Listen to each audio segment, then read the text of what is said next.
Traemos hoy como tema principal el pan. Si existe un alimento olvidado en casi todos los tratados de cocina y en todos los recetarios, es el humilde pan, actualmente denostado y al que tanto debemos los occidentales.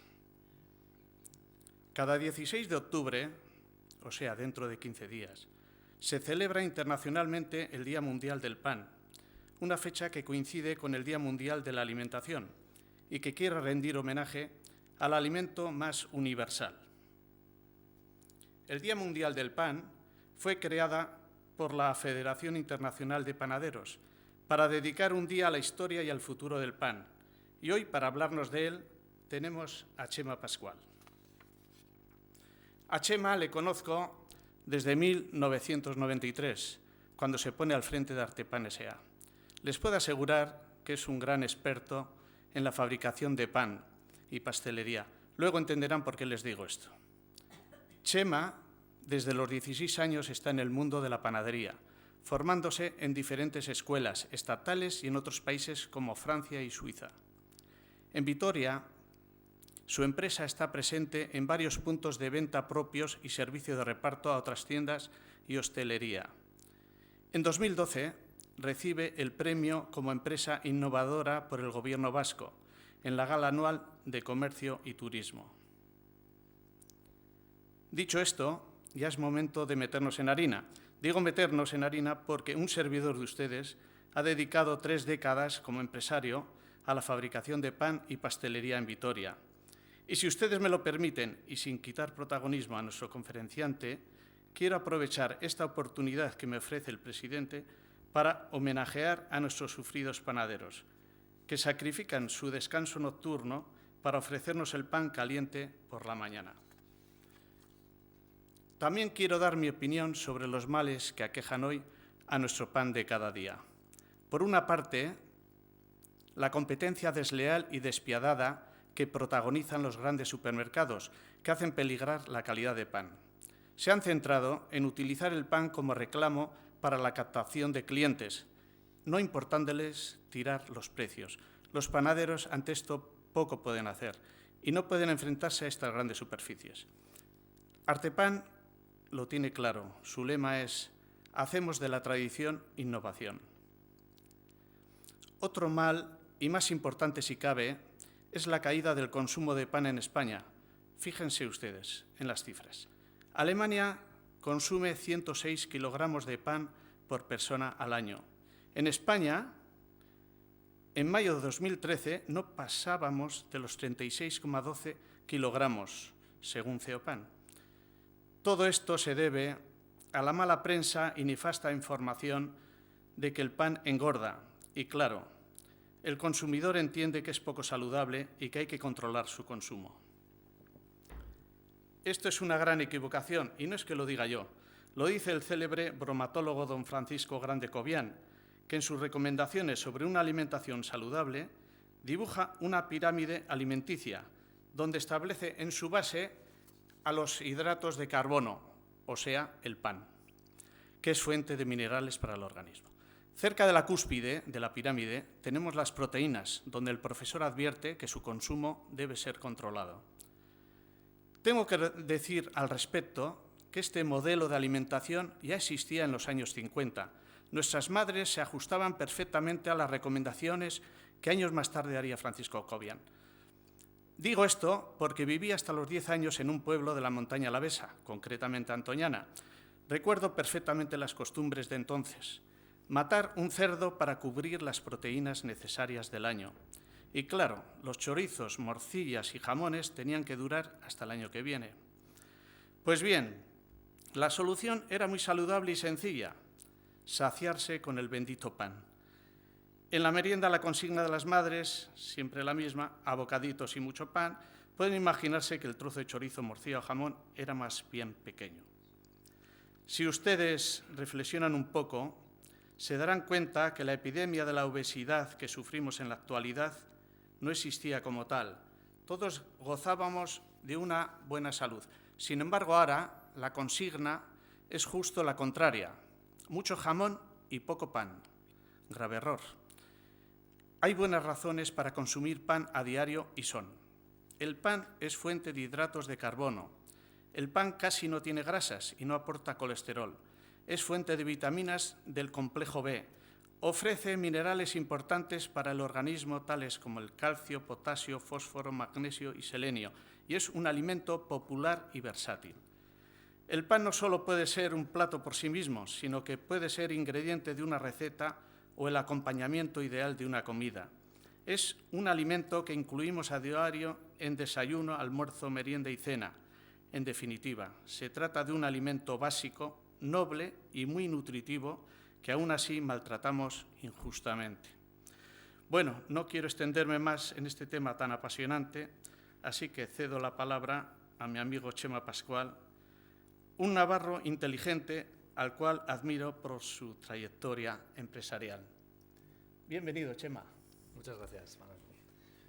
Bueno, pues muchas gracias a la Sociedad Landazuri por invitarme a esta charla.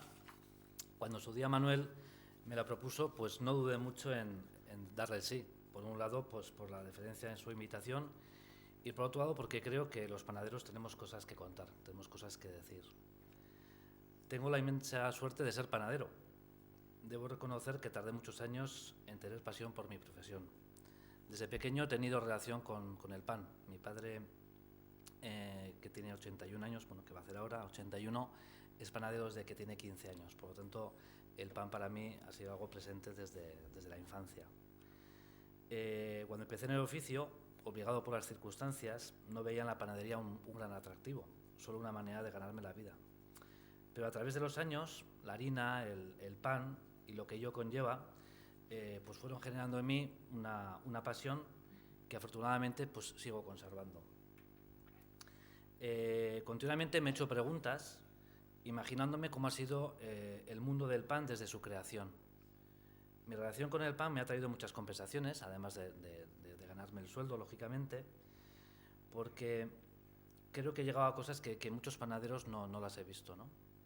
Y para mí el ser panadero tiene una connotación de responsabilidad, ¿no? Porque somos herederos de un arte milenario que ha pasado de panaderos en panaderos, ese conocimiento, durante miles de años. Tengo la suerte de en esa labor de investigación y de conocimiento, pues de haber conocido panaderos de muy diferentes sitios y de muchas maneras de ver la panadería, pero que me han aportado muchísimo, ¿no? El hacer pan es, para mí, también hacer un servicio a la comunidad. Hacemos felices a las personas con lo que genera nuestro trabajo. Es un oficio que para algunos no tiene posibilidades de evolución. Pues panadero, pues ya está todo hecho, ¿no? Sota, caballo, rey. Pero para mí es un mundo de oportunidades para el desarrollo y para la investigación en nuevas materias primas, en procesos, en maneras. Podríamos estar todo el día haciendo cosas e investigando. Y hacemos futuro, ¿no? Creo que estamos en un momento en el que, dependiendo de lo que los panaderos hagamos, el futuro del pan estará asegurado o no. Manuel ha dicho aquí unos datos pues, de los problemas de la industrialización, pero bueno, creo que nosotros, el panadero artesano, tiene que ir de otra manera, buscando otros caminos, y hay futuro, pero va a depender de nuestras decisiones que el pan artesano sobreviva o no. Y bueno, pues todos estos compromisos pues me animan a seguir, ¿no? Vamos a hablar un poco brevemente de la historia del pan. Yo no soy historiador, todo lo que traigo aquí pues bueno, viene pues de lo que está en la bibliografía, en investigaciones, ¿no? No existen datos claros desde cuándo el ser humano introdujo el pan en su alimentación diaria. El cultivo de cereales se desarrolló en el tránsito del Paleolítico al Neolítico entre los años 8000 y 7000 a.C. El primer paso hacia el pan fue cuando el ser humano empezó a moler el grano con dos piedras, con un molino arcaico, obteniendo una harina gruesa a la que agregaba agua y bueno, pues mezcló esta especie de papilla. Con el descubrimiento del fuego, pues empezó a cocer esta sobre una piedra caliente. Esa ingesta proporcionaba un alimento muy nutritivo y que podía conservarse durante bastante tiempo. Una de las ventajas del cereal era que era fácilmente conservable. Fueron los egipcios, que por cierto también descubrieron el vino y la cerveza, los que perfeccionaron la elaboración del pan y los que descubrieron las levaduras. El pan y la cerveza se fermentaban con la misma levadura, la Saccharomyces cerevisiae. Con esta descubrieron que aquella mezcla de harina y agua, añadiéndole esa levadura o esa masa fermentada, conseguían hacer unos panes pues más hinchados, más blandos, más ligeros y más apetecibles y más fáciles de comer. Los griegos perfeccionaron la técnica de la elaboración del pan. Para los romanos, el encuentro con el pan se produjo con la conquista de la civilización griega. Las panaderías en Roma se proliferaban en sus urbes, de tal forma que la elaboración del pan salió a la calle y su consumo se generalizó. El pan tenía un carácter divino y tanto romanos como egipcios y griegos lo presentaban como ofrendas a sus respectivas deidades. Durante muchos siglos, la técnica de panificación no sufrió grandes cambios, pero sí a partir del siglo XVIII se produjo la primera modificación profunda en el arte de hacer pan. Surgieron los modernos molinos de cilindros que empezaron a sustituir a los molinos de muela de piedra.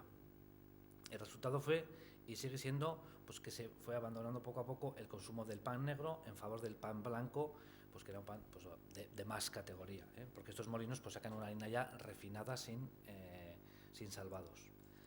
A final del siglo XIX se empiezan a introducir en los obradores de panadería las primeras amasadoras mecánicas. Los artilugios eran realmente sorprendentes. Imaginaos todo el pan cuando había que amasarlo a mano y había unas amasadoras, pues las primeras contracciones animal que hacían la labor del amasador pues mucho más liviana. Pero como en todos los cambios también tenía su rechazo por parte de los panaderos porque veían de alguna manera peligrar sus puestos de trabajo. Hay una investigación tecnológica para poder sustituir los fermentos naturales. Hasta entonces, todo el pan se ha fermentado con fermentos naturales, con masas madres naturales, que luego hablaremos de ellas. Y pues se hacen ensayos con cepas de levaduras para diseñar especialmente para la panadería. Se fue extendiendo por Europa, en buena parte del siglo XIX, en forma de levadura prensada, que es como generalmente utilizamos en las panaderías, o también en polvo. Esto permite acelerar el tiempo de fermentación y tener más productividad. Con la llegada de la electricidad, pues en los principales países europeos, en las principales ciudades, pues sobre 1900, 1920, pues hace que todas estas máquinas y otras que se van a ir generando, pues ya funcionen con electricidad.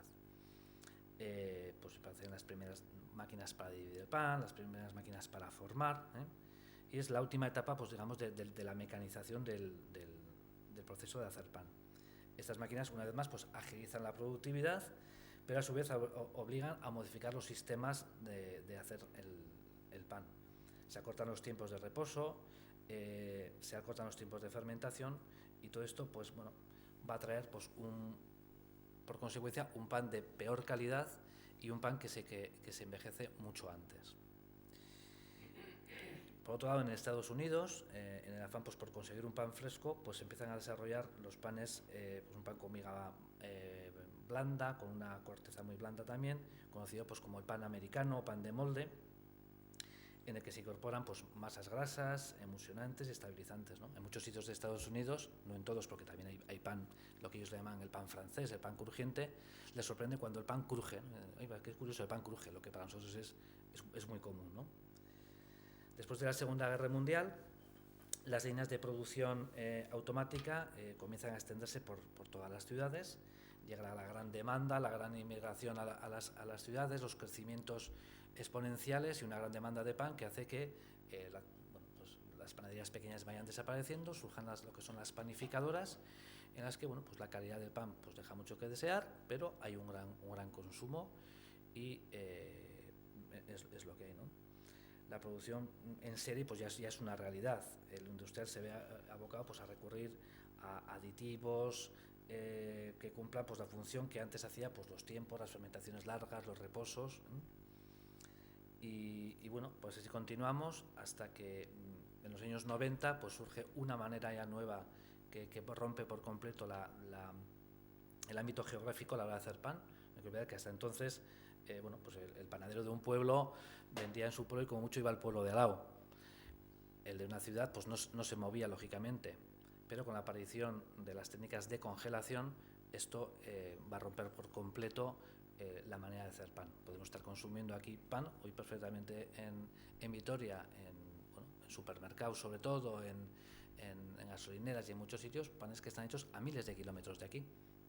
Se transportan en frío y lo que se hace es terminar de hornearlos, ¿no? La economía de escala pues entra a marcha forzada en este tipo de empresas que requieren una gran productividad y muchos fuertes capitales, y este crecimiento pues atrae a firmas pues del sector químico, de la agroindustria y capitales internacionales. Pero no todo va a ser evolución hacia mal, sino que yo creo que hay que ser optimistas y bueno, desde mediados del siglo pasado pues hay un resurgir, ¿no?, que empieza en otros países, sobre todo en Francia, en Alemania, que es volver un poco hacia atrás, ¿no? Es decir, vale, nos tenemos que aprovechar de las nuevas tecnologías, pero ¿por qué hemos perdido, por qué hemos dejado tanto de calidad por el camino? Y mirando atrás y mirando a las maneras, pues como hemos comentado, con buenas materias primas, con largos procesos de fermentación, con reposos, volver a recuperar y volver a hacer panes de calidad.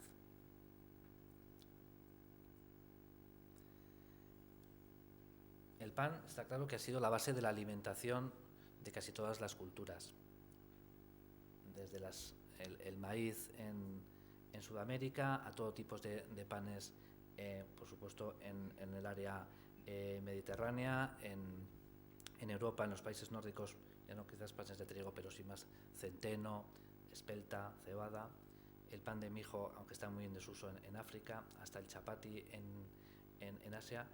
El pan es lo que gastronómicamente más ha unido a las culturas.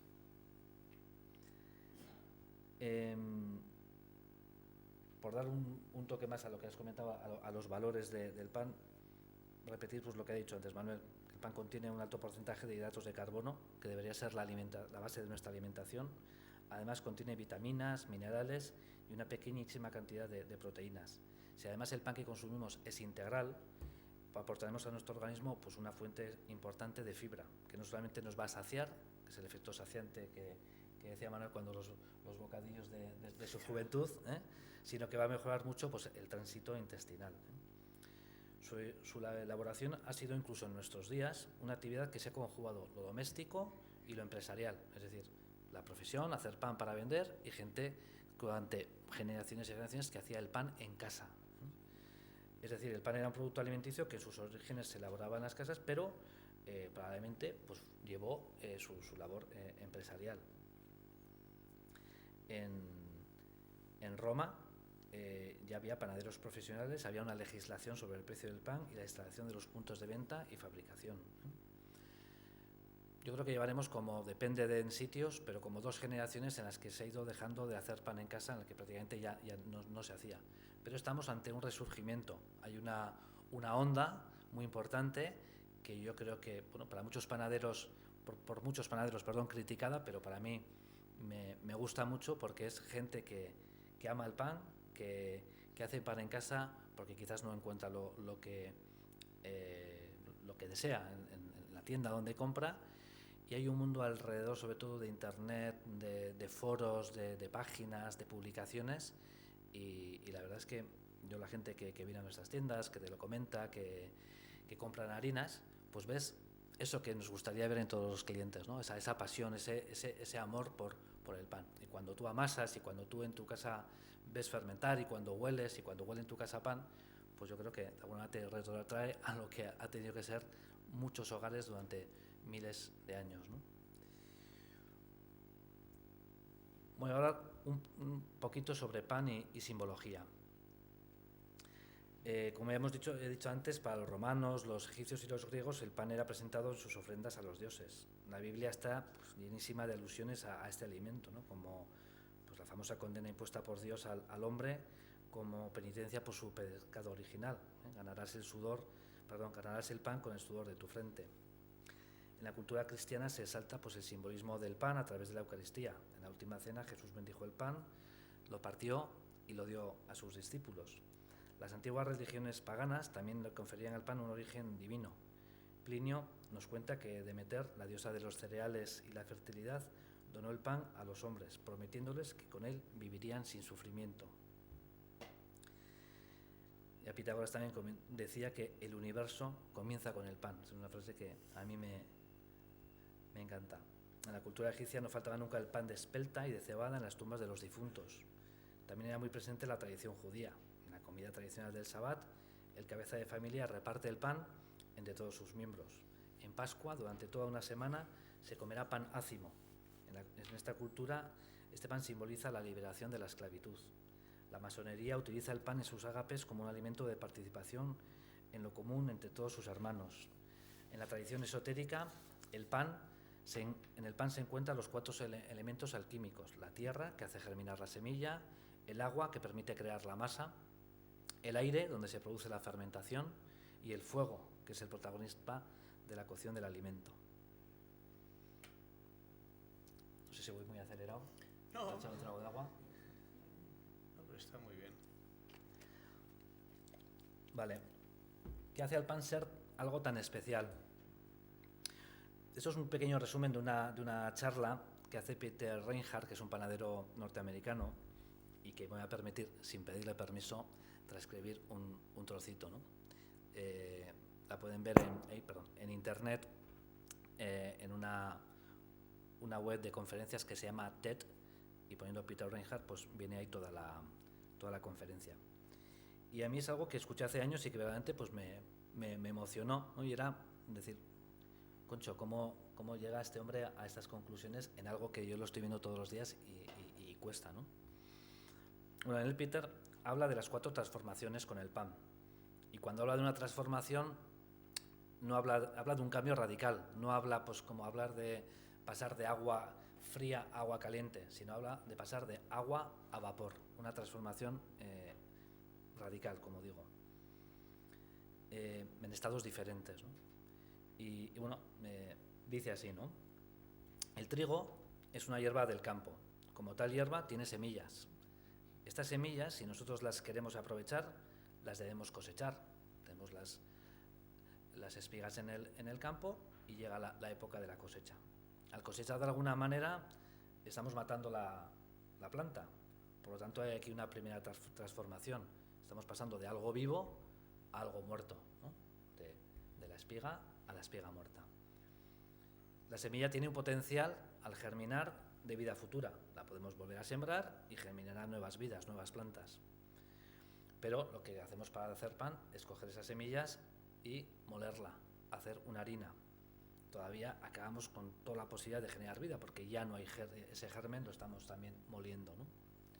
Con esta harina hacemos la masa, incorporamos un fermentador, una levadura, una masa natural, que proviene de la propia harina.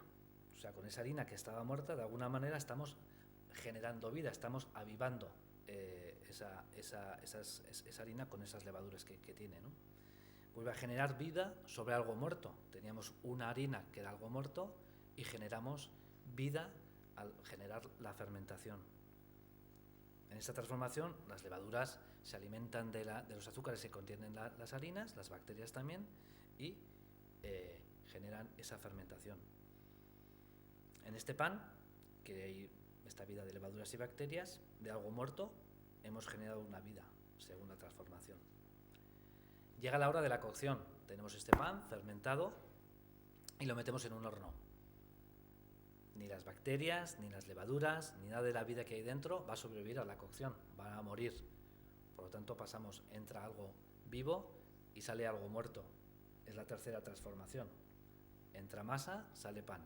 Entra vida y sale algo muerto. El pan es un símbolo de vida. El pan y vida están unidos. El pan nos nutre y nos genera vida. Cuarta transformación. De algo que estaba muerto ha sido la base de nuestra alimentación y es lo que nos alimenta. Curioso, ¿no? Bueno, vamos a hablar de las etapas a la hora de hacer el pan. Hay muchas maneras en cuanto a más mecanizado, menos mecanizado, pero vamos a hablar de un pan artesano, de un pan hecho con cariño y en el que se tienen que cumplir más o menos siempre las 8 etapas. Antes de ir propiamente a las etapas, simplemente tener un pequeño recuerdo. A veces se nos olvida de dónde viene el pan. Para hacer un pan lo que necesitamos es una buena materia prima y lo que necesitamos es la labor de un agricultor.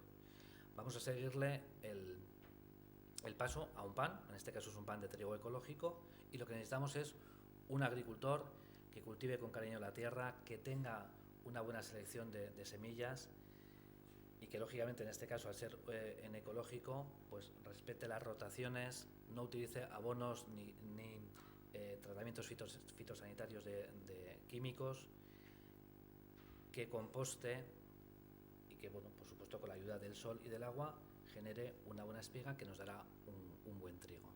Con ese trigo tenemos otra fase previa a hacer el pan, que es generar la harina. Se puede moler en molinos de cilindros, como hemos hablado antes, extendidos desde el siglo XVIII, o molinos de piedra. La molienda en piedra se ha ido perdiendo, como siempre, por la mayoría de las cosas, por poco efectiva, por mucho más lenta, y por suerte también estamos recuperándola. Cada vez hay más molinos de piedra recuperados, cada vez hay más fábricas que montan molinos de piedra, porque la harina molturada en piedra pues nos da unas características tanto organolépticas como de salud mucho mejores que una harina blanca. Mantenemos el germen, mantenemos las vitaminas, es mucho menos agresivo en la propia molturación, y el resultado en el pan pues es mucho mejor. Aquí viene, digamos, un poco la labor de alquimia y la labor de trabajo del panadero, cuando de la mezcla de las diferentes harinas, no solamente de diferentes cereales, sino que de un mismo cereal podemos tener muy diferentes harinas por sus características o por sus grados de integrales o semi-integrales o blancas, los diferentes procesos a la hora de hacer el pan, es decir, podemos hacer panes con masas muy blandas, con masas muy duras, con procesos de fermentaciones en frío, fermentaciones en calor, toda esa mezcla más el uso de las masas madres, de las combinaciones de esos tres elementos, haremos infinidad de panes. Y bueno, propiamente, yendo ya a lo que es la masa madre, lo que hemos dicho antes, la levadura, que hemos oído que ya los egipcios la desarrollaron y a través de años y años y años hemos ido fermentando el pan con esta levadura, y que ahora se ha puesto muy de moda y que se oye por decir pan de masa madre. ¿Qué es la masa madre? Yo diría que es la masa madre natural, es decir, en la que no interviene una levadura comprada. Pues la levadura o la masa madre simplemente es una levadura, es algo que nos va a ayudar a fermentar el pan. ¿Cómo se genera una masa madre? ¿Cómo hacemos una masa madre? Que por cierto he traído un poco para enseñarla.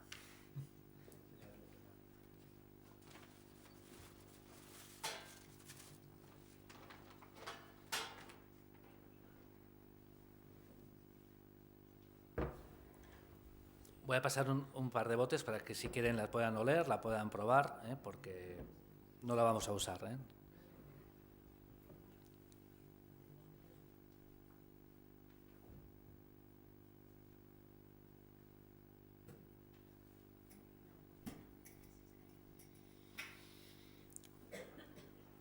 Bueno, para generar una masa madre, lo que necesitamos son unas levaduras. ¿Y esas levaduras dónde están? Están presentes en la naturaleza. Las levaduras son unos microorganismos que están presentes en el campo, en el suelo, en las superficies de las plantas. Cuando nosotros compramos una harina, cuando traemos una harina o molemos una harina, las levaduras, aunque nosotros no las veamos porque son muy pequeñitas, están en las partes externas del grano de trigo. Lo que tenemos que hacer es poner a trabajarlas, que se pongan a trabajar para nosotros. Entonces, para generar una masa madre de cero, digamos, cogeríamos harina, mucho mejor si es semi-integral o integral, porque tiene muchas más cantidades de levaduras, y con la mezcla de agua y de esta harina, todos los días haciendo una mezcla y teniendo una temperatura adecuada, vamos a ver cómo esas levaduras que no las veíamos van a empezar a tomar vida, van a empezar a surgir unas burbujitas y un olor característico. Eso que ahora están oliendo, pues es el olor que las levaduras y las bacterias producen. Las bacterias están presentes en la harina, tanto las bacterias como las levaduras se alimentan de los azúcares de las harinas, y las levaduras nos producen dióxido de carbono, que son esas burbujitas que ven ahí y que luego las vamos a ver en el pan, y etanol, alcohol. Solamente que el alcohol va a desaparecer en la cocción. Esto es muy similar a la cerveza y al vino. Las burbujitas que tienen ahí en ese bote, las burbujas de la cerveza y las burbujas del vino, la verdad que muchos vinos se le quitan, pero en los que tienen aguja o en los cavas o en los champans, son primas hermanas. Están producidas por esa levadura que es la Saccharomyces cerevisiae, que, como digo, se alimenta de los azúcares de la harina. Y las bacterias que están presentes en la harina, lo mismo. Trabajan las dos de forma en común, de forma simbiótica, y las bacterias lo que van a hacer es darnos esos aromas, esa levadura que están oliendo, tiene una acidez, tiene una acidez, un puntito, para mí sería láctico, pero según cómo lo trabajemos se nos podría ir a un punto acético. Depende de cómo lo trabajemos, se nos irá hacia un lado o hacia otro. Bueno, pues esto, que nosotros lo generamos esta en concreto, pues hace 23 años, la generamos una vez.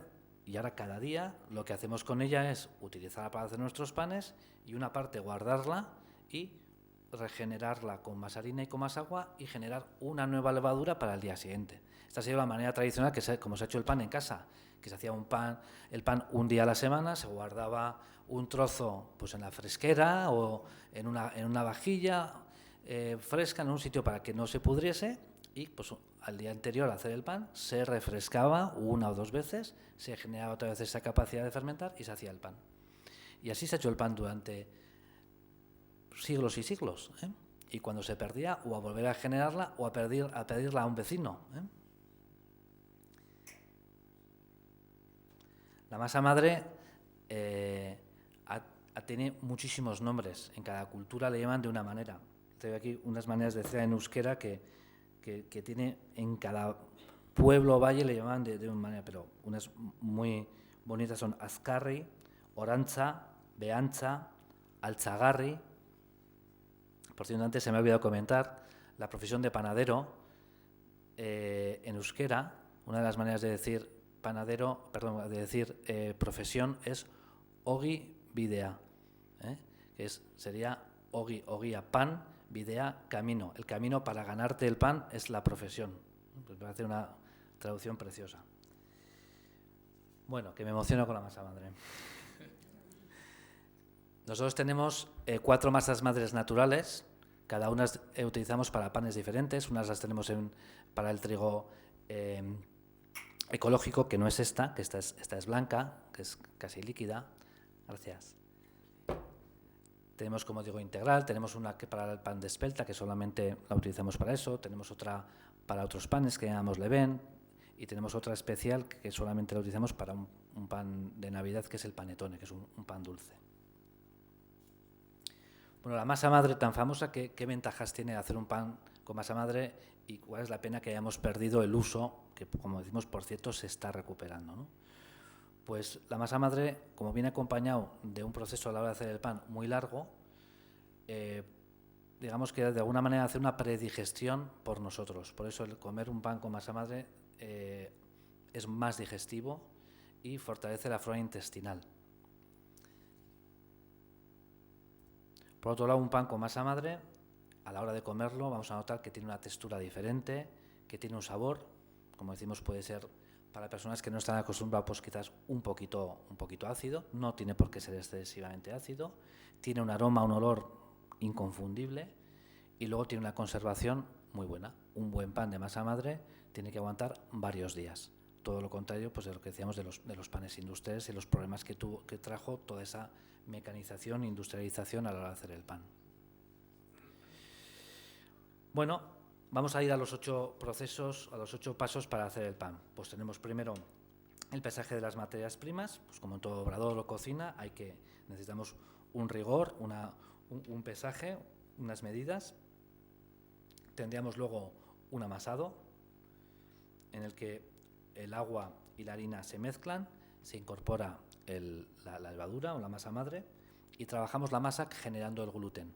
El gluten no existe en sí en la harina, lo que existe es la proteína que al ser hidratada genera el gluten. El gluten lo que hace, su propia palabra lo que dice es aglutinar, lo que hace es generar esa masa. Si nosotros mezclamos arena y agua, aquello por mucho que nosotros intentemos hacer una masa es imposible. Esa proteína al hidratarse genera una especie de goma de mascar que lo que hace es generar la masa y que además va a ser la que va a permitir una fermentación. Las cadenas del gluten son como mallas milimétricas en las cuales se van a alojar esas burbujitas y van a permitir que ese pan fermente y que esas burbujas se mantengan ahí. Lo que luego va a ser en el pan pues los agujeritos o los alveolos. Luego tendríamos la primera fermentación, que generalmente se hace en bloque, en cajones grandes o en artesas grandes. ¿Por qué se hace así? Pues como se hace el vino y muchas otras cosas, porque en tamaño grande la regeneración de los sabores y de los aromas es mucho mayor, ¿eh?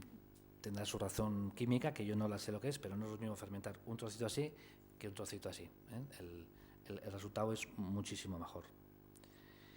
Dividimos los trozos de masa, generalmente boleamos, no siempre, pero muchas veces se bolea para reagrupar de alguna manera el gluten y preparar para lo que es el formado final. Se hace la segunda fermentación, en el que el pan ya coge el volumen deseado, y es el paso previo al horneado. Tendríamos el horneado, en el que entra en un horno. El pan tiene que tener el último empujón, digamos, en el horno, porque las levaduras antes de morir tienen que hacer su última labor, que es pegarnos el último aumento de volumen del pan. Los azúcares se caramelizan y forman la corteza, por eso va cogiendo ese color, y el gluten se coagula y forma la miga. Y luego queda un octavo paso que para mí es muy importante, y sobre todo en un pan de calidad, que sería el enfriamiento, ¿eh? Se ha puesto muy de moda que una de las características de un pan sea que sea caliente, y un pan tiene que ser bueno cuando te lo comas, y para mí un buen pan, y además un pan de masa madre, está mucho mejor cuando tiene unas horas a cuando está reciente, porque tiene que esas proteínas reposar, tienen que endurecerse de alguna manera, y va a ser mucho más fácil para digerir por nosotros cuando está ya asentado. Bueno, rápidamente voy a pasar unas fotos de lo mismo que he puesto en estas imágenes de nuestro obrador, donde se ven todas estas fases, ¿vale? Bueno, no había puesto esta del horno y el enfriado. Vale, pues aquí están unas materias primas. Ahí hay una masa madre que ya está activada, harina, agua y sal. El amasado, harina, agua, se incorpora la masa madre, se va amasando, la masa coge ya su textura. Son amasados muy, muy lentos en la mayoría de los casos. Para que os hagan una idea, hay amasadoras de pan de molde y pan industrial que amasan en 2 minutos. Y hay amasados nuestros que pueden tener 40 hasta 50 minutos. La primera fermentación que hacemos en cajones. Después de la fermentación, depende de panes, pueden ser 2 horas, 3 horas, 24 horas. Depende del pan que queramos conseguir, haremos un proceso u otro. La división, pues coger la masa y dividir y pesar al peso deseado. El formado, y aquí pues ya viene pues la gran variedad que podamos hacer en cuanto a tamaños y a formas, ¿no? Desde formas redondas, como son estas, a un barrote, como puede ser este.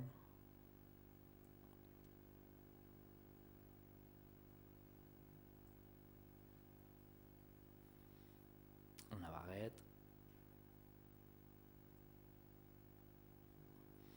La fermentación final, en este caso, está hecho en tablas con telas a temperatura ambiente.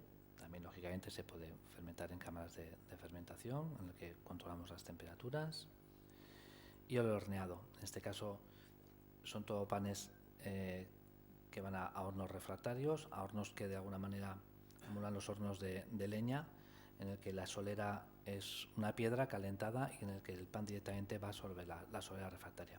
En este caso aquí lo que se está haciendo es el tallado o el cortar el pan con una cuchilla, para que el pan, como hemos dicho, pega el último empujón en el horno y abra por donde nosotros queramos, evapore, pierda el agua que tiene que perder, y además lo haga de una forma pues bonita, ¿no? Si no, rompería por donde él quisiera. Entra el pan en el horno y ahí se ve cómo aumenta el volumen y ha agreñado, ¿no? Por donde nosotros hemos cortado. Están los panes dentro del horno. Y la fase del enfriamiento. Nosotros en la mayoría de los panes, de este tipo de panes, lo hacemos en carros de listones de madera, y ya estaría el pan pues listo para llevar y para consumir. Bueno, y para terminar, le he llamado a este último capítulo las expectativas del cliente y la conciencia del panadero. El proceso para hacer el pan yo diría que es sencillo, pero al mismo tiempo puede llegar a tener una enorme complejidad, ¿eh? Depende hasta dónde te quieras meter. Hacer pan es fácil, hacer un buen pan es complicado y hacer un buen pan todos los días es altamente difícil. ¿Manuel? Complicadísimo. Complicadísimo, por las variaciones que tenemos pues, en las materias primas, en la climatología, en 50 cosas que hace que para el desconocido pensar que será algo muy sencillo hacer todos los días igual. Pues no, no todos los días será igual el pan. Ni la comida. Mi pregunta es, ¿quién decide cómo tiene que ser el pan? ¿El panadero? ¿El cliente? ¿Ambos? ¿Quién decide cómo tiene que ser el pan? ¿El panadero? Sí, pero el panadero podrá hacer muchas veces, o querrá hacer, pero también tendrá que tener por parte del cliente pues una respuesta, una opinión, el decir, vale, esto es lo que quiero, ¿no? En los últimos años, como ha dicho antes Manuel, nos hemos metido en una espiral de bajo precio. Es decir, bajo precio, baja calidad, bajo precio. Se ahorra en materias primas, se ahorra en procesos y para muchos clientes, para muchas personas, pues un pan cumple de sobra pues con lo que encuentra en un supermercado. Hemos llegado a tal punto que un pan que sabe a pan puede resultar extraño. Hay muchos panes que en el mejor de los casos no saben a nada o pueden saber incluso a química, ¿no? Entonces, ahí está un poco la labor, ¿no? ¿Qué tenemos que hacer? ¿Qué expectativas tenemos puestos en él? Y además el panadero también ha caído muchas veces en ese error, ¿no? En ser pequeños industriales a escala pequeña, ¿no? Es decir, tengo que competir en precio, pues voy a bajar en calidad, voy a bajar en proceso. Entonces, estamos en un momento crucial para ver para dónde vamos, pero sobre todo creo que tenemos que ir unidos los panaderos y los clientes, ¿no? A la hora de demandar y a la hora de exigir, ¿no? Creemos que en el respeto a la tradición debemos darle a la elaboración del pan el tiempo y la paciencia que se merece. Debemos hacer un producto accesible, no de lujo, y el panadero, pues como digo, muchas veces se ha querido meter en un mundo que no le correspondía, ¿no? El panadero es un desconocido. ¿Cuántos cocineros conocen ustedes? Seguro que un montón. Si yo hablo de Berasategui, si hablo de Arzac, si hablo de Adrià, todo el mundo le pone cara. ¿Y a cuántos panaderos le ponemos cara? A ninguno. La labor del panadero es ahí metida en un obrador y nadie sabe quién es, ¿no? Este Lionel Paulin, este es un panadero conocidísimo en Francia. De hecho, se murió hace unos años y sus panaderías pues tienen peregrinaciones de gente de todo el mundo que le conocen, porque se han vendido de otra manera, hay una cultura y hay cosas que los franceses, en general, vamos a generalizar, no admitirían que se admiten en otros sitios. Él decía antes que en Alemania y en muchos países nórdicos los consumos son de 80 kilos por persona y año para arriba. ¿Por qué? Porque tienen interiorizado que el pan es salud y que el consumo de pan es algo lo más normal, y eso ha hecho que el panadero también se preocupe de hacer las cosas bien. Y hay industriales, por supuesto, pero tiene que haber un equilibrio entre la oferta y la demanda, ¿no? Yo creo, y soy optimista, que estamos en el mejor momento para formarnos, para tener conocimientos, hablo de los panaderos, de posibilidad de innovar, de ayudarnos de tecnología.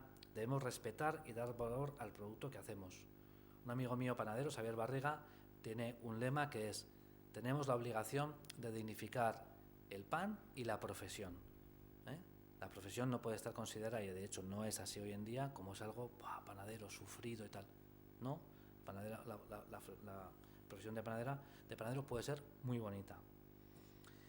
En nuestra cuenta, pues eso, para muchas personas pues sigue siendo un alimento pues de segunda, muchas veces despreciado, pero yo vuelvo a decir que confío, porque creo que cada vez hay más personas que tenemos interés por saber lo que comemos. Cuando vamos a comprar, queremos saber de dónde viene, queremos saber cómo está hecho ese alimento que vamos a ingerir, que va a ser la gasolina que nos va a hacer funcionar, ¿no? El acto de la compra en la tienda, en alguien que te atienda, en alguien que entienda de lo que está vendiendo, a mí me parece fundamental, ¿eh? Y yo creo que volver a los sabores, a cosas de antes, está en nuestra mano, ¿no?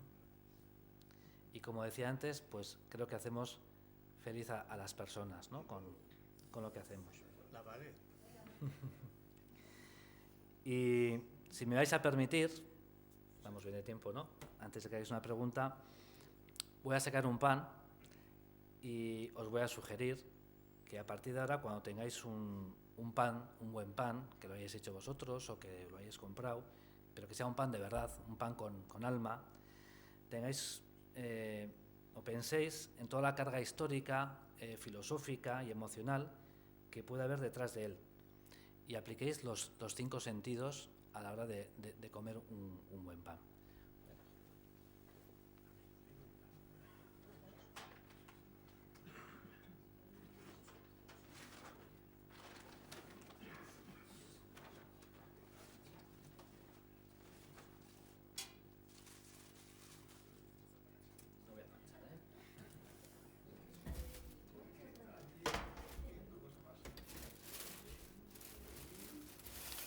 Este es el pan de trigo ecológico que estaba hablando antes, que está hecho solamente con harina, agua, sal y la propia levadura generada con la harina y con el agua.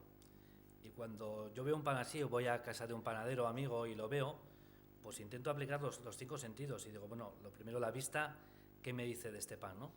Y a mí me dice, pues, el volumen que tiene, el peso específico que tiene, y sé cómo va a ser su miga. Veo si está cocido en un horno de refractario o no, veo cómo suena, veo que está formado a mano, quizás eso porque lo sé yo, cómo es la forma. Esto aquí no ha intervenido ninguna máquina, aquí solamente ha intervenido una amasadora. ¿Masa madre no tiene ese? Sí, solamente masa madre. Está fermentado solamente con masa madre propia, no esta, es una que es de trigo Por ejemplo, integral. en ese trozo de pan, ¿cuánta masa madre necesaria? ¿Qué cantidad? La masa madre va a depender del proceso de fermentación que vaya a llevar después. Podemos hacer un pan de masa madre solamente con un 5% o un 10%, pero necesitaremos muchas horas para que sea capaz de fermentar toda esa harina. En este caso, este es un pan que nosotros hacemos a diario, pero que el día anterior tenemos que regenerar esa masa madre para activarla 2 veces. Entonces, hoy se ha activado al mediodía y a la tarde, y esta madrugada será este pan. Y lleva sobre un 35 y hasta a veces hasta un 40% de masa madre. Sería, por ejemplo, para 10 kilos de harina, pues 4 kilos de masa madre. Eso le da un sabor maravilloso. Claro, y un aroma y una conservación fabulosa. Entonces, como decimos, primer sentido, la vista, el tacto, para que no tienen que ser todos los panes pesados. En este caso es un pan que, al ser semi-integral y un pan con fibra, no aumenta de volumen igual que un pan blanco. Y al ser un pan solamente de masa madre, nos hace un pan pues de miga un poco apretada.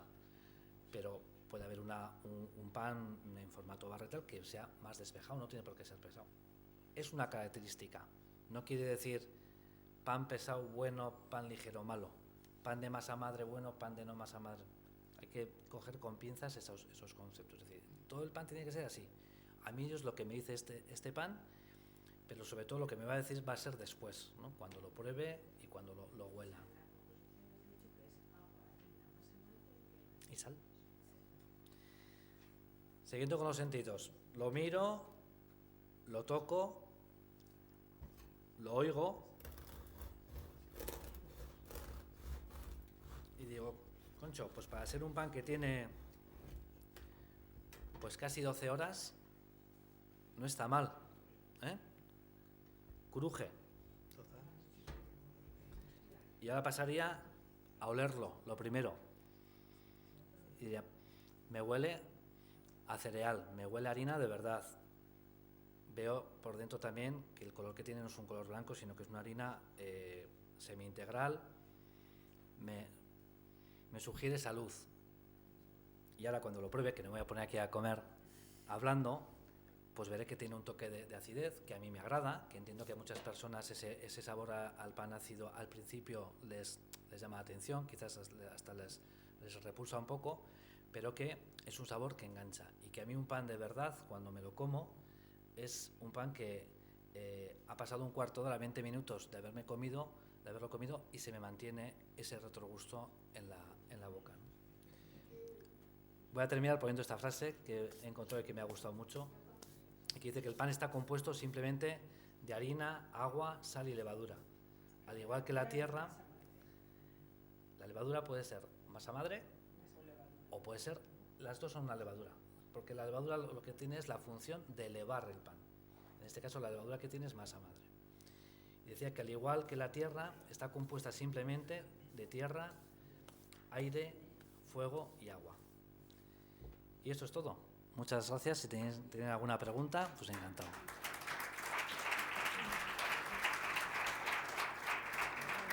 Bueno, por si alguno no ha entendido lo del pan ácimo de la última cena, pan ácimo es que no lleva levadura. Eso es. Después, la calidad de pan, hemos hablado de las masas madres, que es muy importante, pero también es muy importante el horno, el suelo refractario. Y la gente, cuando va a comprar pan a una panadería y pone pan de leña, no sabe realmente lo que compra.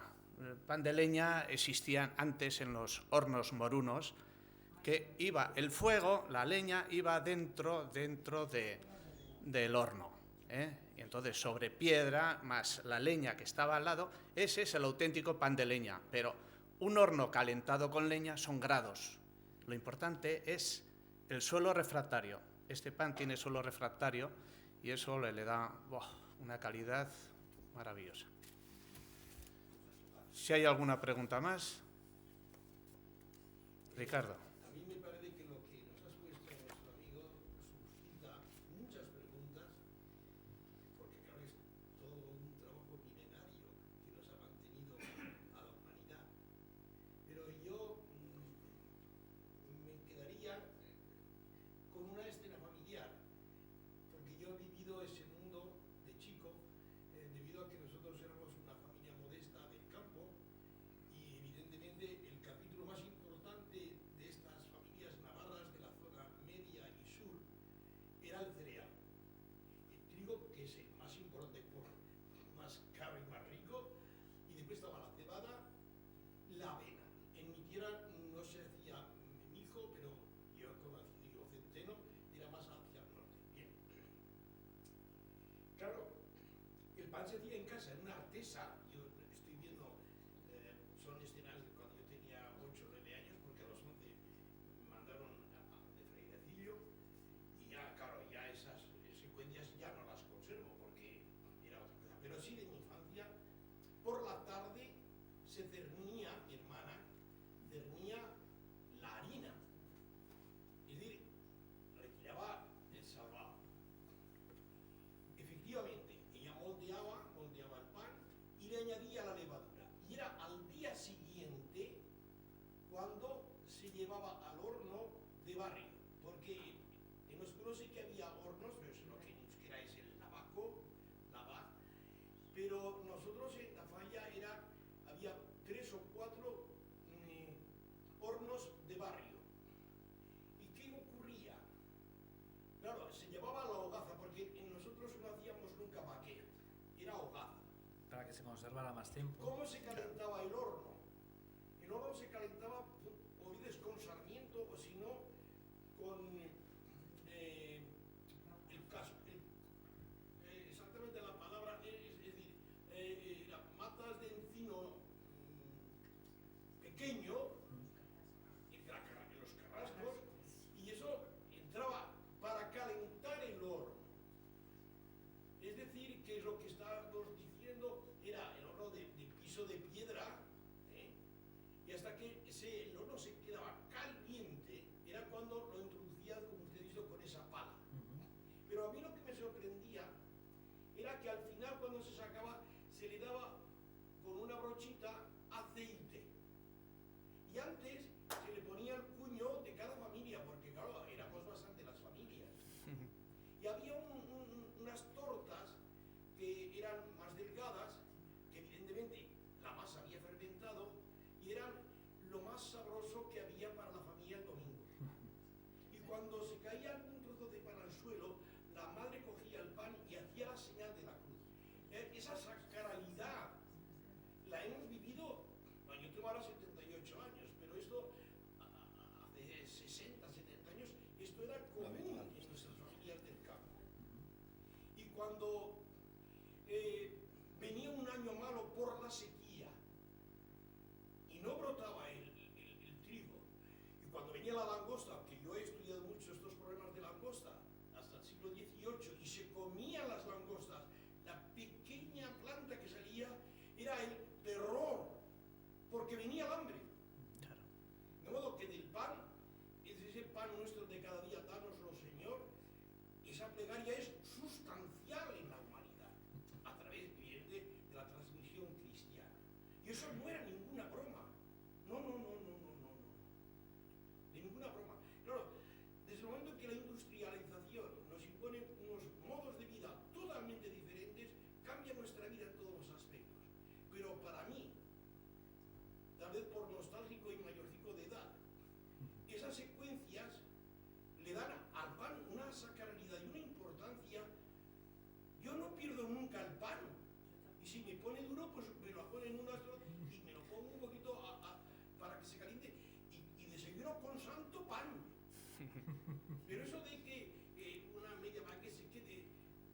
Ahora, no me puedo permitir, iba a decir, lo digo con humildad, el lujo de comer ese arte pan que usted nos ha dicho, porque ya hay que tener cuidado, perdón usted que le diga que no se contra de ningún modo su precio, pero que lo que usted ha dicho es verdad, por Dios. Y además yo le felicito como nos lo ha expuesto con esa pedagogía y esa amabilidad que usted lo ha hecho. Muchas gracias. Nada más. Pues mi padre, que es de un pueblo muy cercano al suyo, un poco más abajo, de Peralta, siempre me cuenta cuando iban, ya eran panaderos y hacían pan, pero la principal labor era hornear el pan de los vecinos que venían y tenían que marcar lógicamente cada pan diferente, el de la señora fulana, el de la mengana, para que no se mezclaran. Y claro, unos venían así, otros venían así. Pero lo de ese- Era la labor de hornero. Yo iba a decir una cosa que es curiosa. Pan tierno, casa de mal gobierno. Eso. No se comía el pan recién horneado, no. Yo aprendí en Galicia a comerlos en un mes. O sea, Galicia dura un mes y yo no, vamos, mi madre decía, luego tendrás que ir al dentista. Porque, o sea, yo como el pan duro, pero como las piedras. Lo que no como es así. Exacto. En Galicia... Había una pregunta por allí antes. Sí. Ahora vamos ahí, vale. Dime. Sí. Ah, no, que digo que en Galicia... Ah, no, allí, que me iba a preguntar allí otra vez. Dime.